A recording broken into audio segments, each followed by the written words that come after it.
I rise today to co-sponsor proposed resolution number 144, urging the International Criminal Court to hold former President Rodrigo Duterte under house arrest.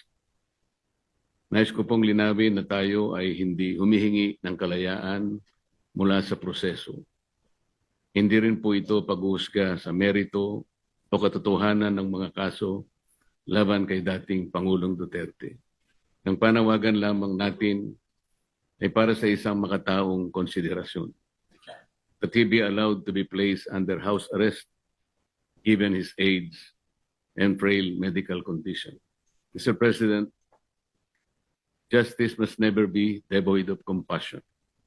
Accountability may be demanded, trials may proceed, but at no point should our humanity be surrendered.